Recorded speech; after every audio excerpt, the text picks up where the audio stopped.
Muy bien. IGB y comprobantes de pago en una asociación sin fines de lucro. ¿Ya? Entonces esto parte también del tema. Otra pregunta que cae por su propio peso, disculpa, en una entidad religiosa no católica, ¿también aplica estas reglas? Buen punto, porque ya no estamos desde la perspectiva del impuesto a la renta, ¿no? Ya no estamos visualizando el tema desde la perspectiva del impuesto a la renta, como le estaba comentando hace un momento. Entonces, a ver, pasamos entonces a ver este tópico que seguramente también es de utilidad para ustedes. Ok, entonces veamos esto. Cuando nosotros vemos el impuesto general a las ventas, hay que tener en consideración que esto se trabaja desde una perspectiva de operación, a diferencia del impuesto a la renta. Porque en el caso del impuesto a la renta nos concentramos en el sujeto, pero en el caso del IGB para analizar tenemos que ver operaciones. Y por ello, la norma del IGB nos plantea en su artículo 1 operaciones. Pero también otro elemento fundamental que nosotros tenemos que tener en cuenta es si amerita aquí considerar el tema de habitualidad. Decimos, ¿en todos los casos hay habitualidad o será que alguno de ellos tenemos que aplicarle habitualidad? Usualmente la regla dice que las entidades sin fines de lucro que no realizan actividad empresarial tendrían que aplicar habitualidad. Ese es el pequeño detalle. Pero veamos entonces, en primer lugar, qué operaciones están listadas aquí.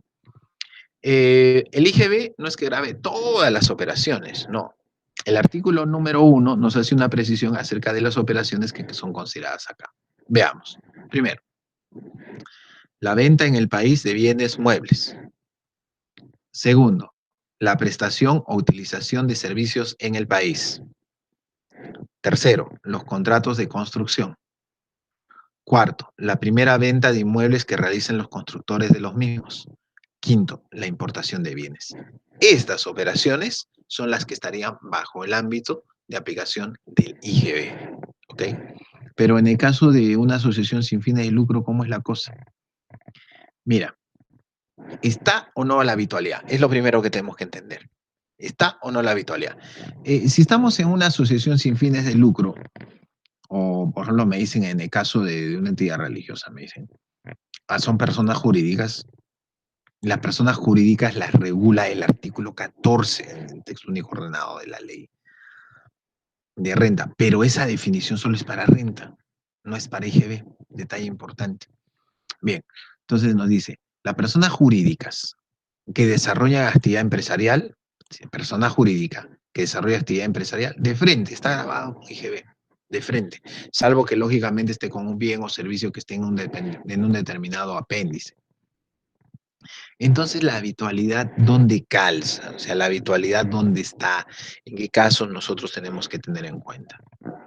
El numeral 9.2 del artículo 9 del texto único ordenado del IGB nos dice en qué casos aplicaríamos nosotros habitualidad.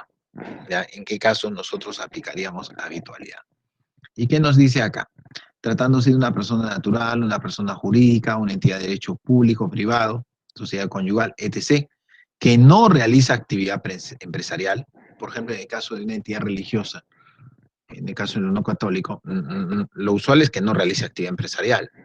En el caso de una asociación sin fines de lucro, lo lógico es pensar que tampoco va a realizar actividad empresarial, ¿no? No va a usar actividad empresarial, ¿no? No va a haber actividad empresarial. Entonces, si es así, nosotros decimos, ¿qué tiene que considerarse para aplicar la norma del IGB? ¿Qué cosas nosotros tenemos que aplicar para efectos del tema del IGB? ¿No? Entonces, aquí cae el tema de habitualidad. Aquí cae la regla de habitualidad. Ahora, ¿qué será la habitualidad? El texto único ordenado de la ley IGB nos da una pista y el reglamento la complementa. Obviamente, no diría habitualidad, seguro nosotros vamos a encontrar dentro de la norma características, monto, frecuencia, ¿no? Pero de antemano, eso estaría de antemano nos dice que es habitual la reventa. Si una asociación sin fines de lucro compra existencias, por ejemplo, compra mercaderías con la finalidad de venderlas, ¿sí? Eso está grabado con IGB. Todo lo que esté destinado a la reventa está grabado con el IGB. ¿Ya? Es un detalle importantísimo. A ver, entonces, para reforzar lo que hemos avanzado hasta este momento. Primero, aquí están todos los sujetos grabados con el IGB. ¿A todos les aplico habitualidad? No, no, no. A los que realizan actividad empresarial de frente ya están grabados con IGB. Pero dice la RTF 927-1-2007, una referencia interesante, que para aplicar la habitualidad, nosotros tenemos que ver primero si el sujeto realiza o no actividad empresarial. Si no realiza actividad empresarial, repito, si no realiza actividad empresarial, entonces aplicamos habitualidad. Yo creo que usualmente una asociación sin fines de lucro, y yo creo que con mayor razón una entidad religiosa, no católica probablemente, no realiza actividad empresarial.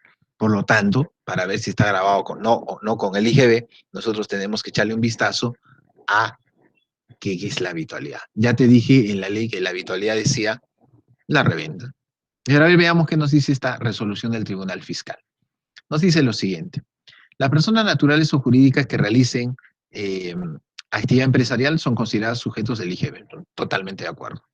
No resultando necesario, en casos de verificar si son o no habituales, en la realización de operaciones grabadas con el impuesto, siendo que las normas sobre la habitualidad únicamente, mira, siendo las normas sobre la habitualidad únicamente aplicables respecto a sujetos que no realizan actividad empresarial. O sea, si no realizas actividad empresarial, pasas por el filtro de la habitualidad para ver si estás o no grabado al IGB.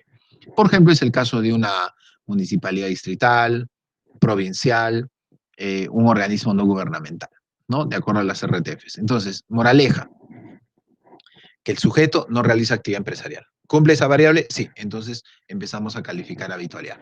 Con el hecho de que ya en la ley ya hemos visto que nos dice que la reventa está grabada al IGB. Para poder hablar de habitualidad, nosotros tenemos que hacer una referencia al artículo 4 del reglamento del IGB. Tenemos que hacer una referencia al artículo 4 del reglamento del IGB, el elemento fundamental, ¿ya? Y nosotros la habitualidad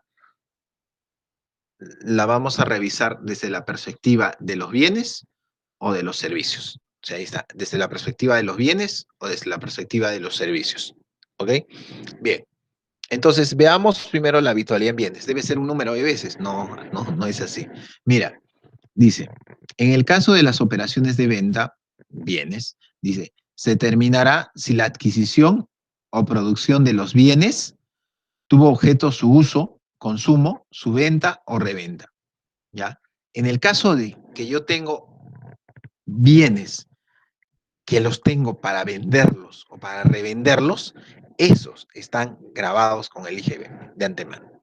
Y los bienes que yo tengo para uso y consumo, eso no está grabado con IGB. ¿Ya? Entonces, hay que tener cuidado con ello.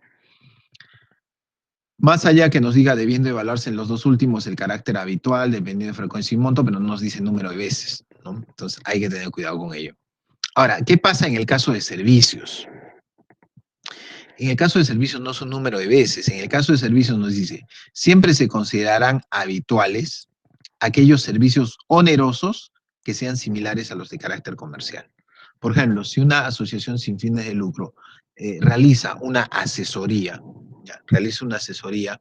entonces, ¿esta la puede hacer otra empresa? Sí. ¿Y cobra por ello? Sí. Entonces está grabado con IGB.